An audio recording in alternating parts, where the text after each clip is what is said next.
నేను డబ్బు ప్రసాద్ గారు లేదు ఆ రోడ్డు బాగుంది అని అన్నారు, బాగలేదే అని అనుకుందామని అన్నాను, నేను విజువల్ చూపిస్తూనే అన్నాను. ప్రసాద్ గారు అయితే ఒప్పుకోలేదు. అయినా సరే రోడ్డు పైన నెపం నెట్టారు. పోనీ మీరు అనుకున్నట్టే రోడ్డు వల్లే ప్రమాదం జరిగిందని. అయినా పరామర్శించడానికి ఏం రోడ్డు అడ్డు సాయిధరం తేజ్ గారు రోడ్డు అడ్డు వచ్చిందా? అదే సార్, సాయిధరం తేజ్ గారు బ్రహ్మాండమైన రోడ్డు మీద యాక్సిడెంట్ జరిగింది. ఆయనకి నున్నగా బ్రహ్మాండంగా మనం రోజు తిరిగేటటువంటి రోడ్డు మీదే జరిగింది యాక్సిడెంట్. యాక్సిడెంట్ జరగడానికి రోడ్డు బాగాలేకపోవడానికి సంబంధాలు చాలా సందర్భాల్లో తక్కువగా ఉంటాయి. ఓకే సరే, ఆయన్ని దాన్ని అడ్డం పెట్టుకున్నాడు, రోడ్డు బాగాలేదు అని అనుకున్నా కానీ వెళ్ళి పరామర్శించడానికైతే అడ్డమే లేదు కదా. సహాయం చేయడానికి ఇంకా అసలు అడ్డం లేదు కదా. ఇవాళ ప్రభుత్వంలో ఉన్నారు, ప్రభుత్వంలో ఉన్నటువంటి వాళ్ళు ఆదుకోవడం ఎంతసేపు, సినిమా వాళ్ళు ఆదుకోవడం ఎంతసేపు. ఇదే దిల్ రాజు గారు గతంలో బయటకు వచ్చేసి పుష్ప సినిమా మూవీ అప్పుడు మాట్లాడినటువంటి మాటలు తనకు వర్తించవా? 5 లక్షల రూపాయలు భిక్షం వేస్తున్నారా? ఆ బిడ్డల్ని పిలిచి రెచ్చగొట్టి స్టంటులు స్కూళ్ళు పెట్టమని చెప్పి ఈ విధంగా యాక్సిడెంట్ జరిగిన తర్వాత వెనక్కి తిప్పుకోవటం. నేను స్వార్థపరుడు పవన్ కళ్యాణ్ గారు అన్నటువంటి విషయాన్ని కూడా ఒకసారి గమనించాలి. ఇవాళ బీసీ మంత్రుల మీద తనకు తెలిసినటువంటి వారికి అనుకూలమైనటువంటి జాతిరత్నాలైనటువంటి పత్రికల్లో బీసీ మంత్రుల మీద ఇప్పుడు కూటమి ప్రభుత్వంలో అవాకులు చవాకులు పేలుతూ కథలుగా కుంపాలుగా రాస్తున్నారు. ఇది ఎందుకోసం జరుగుతుంది?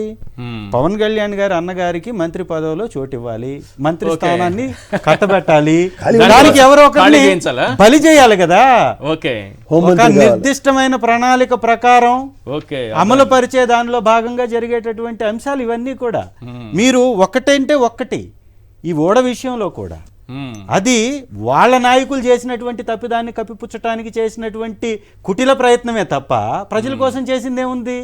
ఈ జరిగినటువంటి తతంగం మొత్తం పట్టుకుంది అధికారులు పట్టుకున్నది అక్రమ బియ్యాన్ని, మీ నాయకులు తరలిస్తున్నటువంటి, మీ కూటమి నాయకులు తరలిస్తున్నటువంటి అక్రమ బియ్యాన్ని పట్టుకున్నారు.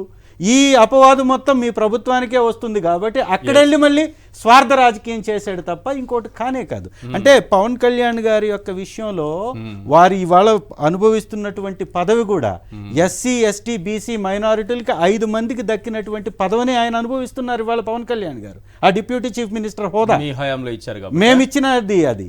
మా ప్రభుత్వంలో 5 మందికి ఇచ్చినటువంటి 5 మంది పదవుల్ని ఒకే ఒక వ్యక్తి ఇవాళ అనుభవిస్తున్నాడు. ఇవాళ సినిమా ఇండస్ట్రీ వైపున పక్కన నిలబడలేదు. తన కుటుంబాలు ఎవరైతే తనకు విడిపోయినటువంటి కుటుంబాలు ఉన్నారో వారి పరిస్థితి కూడా చాలా ఇబ్బందికరమైనటువంటి పరిస్థితుల్లో ఉన్నటువంటి సంఘటనలు సోషల్ మీడియాలో మనకి చూస్తూనే ఉంటాం. నేనేమంటానంటే సార్, ఏ విషయంలో అయినా కానీ తను ఎలక్షన్స్కి ముందు చెప్పినటువంటి అంశాలలో కూడా చూద్దాం. ఏ ఒక్క విషయంలో అయినా నిలబడ్డా? ఉద్దానం కిడ్నీ వ్యాధిగ్రస్తుల విషయంలో ప్రతిపక్షంలో ఉంది, చిందులు దొక్కాడు కదా.